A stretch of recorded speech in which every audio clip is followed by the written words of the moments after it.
వెతకాలి. ఎవరండి? ఎవరిని వెతుకుతున్నాం మనం?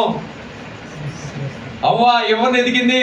తోటలో ఉన్న పండుని ఎదుగుతూ ప్రారంభించింది. ఇంకా మనుషులు ఏం ఎదుగుతున్నారు తెలుసా? ఈ లోకంలో ఉన్న ఆశలు ఎదుగుతున్నారు, ఈ లోకంలో ఉన్న కోరికలు ఎదుగుతున్నారు, ఈ లోకంలో ఉన్న భూ సంపదల కోసం ఎదుగుతున్నారు, ఈ లోకంలో ఉన్న మంచి పేరు ప్రఖ్యాతిని పొందాలని వెతికాడు ఒక ధనవంతుడు.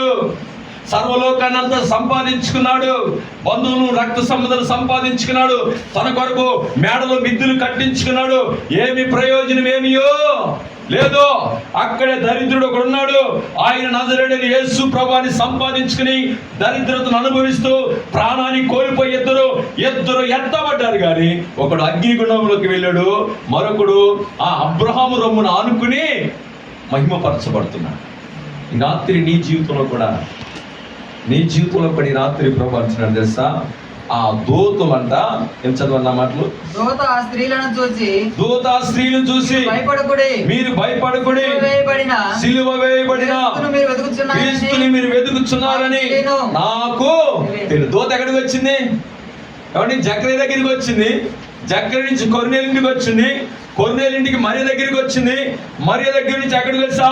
వెతుకుతున్న స్త్రీల దగ్గరికి వచ్చింది. నజరేయుడైన యేసు ప్రభువు ఆయన లేచి ఉన్నాడు, ఆయన యుగములకు సజీవుడై ఉన్నాడు. ఆయన మృతుడయ్యాడు అనుకుంటున్నారేమో, ఆయన లేచి సజీవుడై యుగములు నిలిచి ఉన్నాడు కనుక ఆ యేసుని మీరు వెతకాలి. ఆ యేసుని మీరు వెతికితే నీకు పాప క్షమాపణ కలుగుతుంది. హల్లెలూయా. నీకు మారు మనసు కలుగుతుంది, నీ హృదయంలో పశ్చాత్తాపం వస్తుంది. యేసుని మీరు వెతకండి.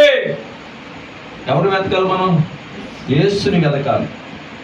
యేసుని వెతకడం ద్వారా మనకు కలిగేదని తెలుసా? పాప క్షమాపణ. వారు యేసుని వెతకడం ద్వారా ఆయన అక్కడ ప్రత్యక్షమై ఏమని తెలుసా?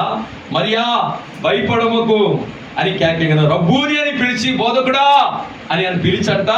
ఆయన అత్తుకోబోతే నేను తండ్రి దగ్గరికి ఇంకా ఎక్కిపోలేదు కనుక నువ్వు నన్ను ముట్టుకోవద్దు.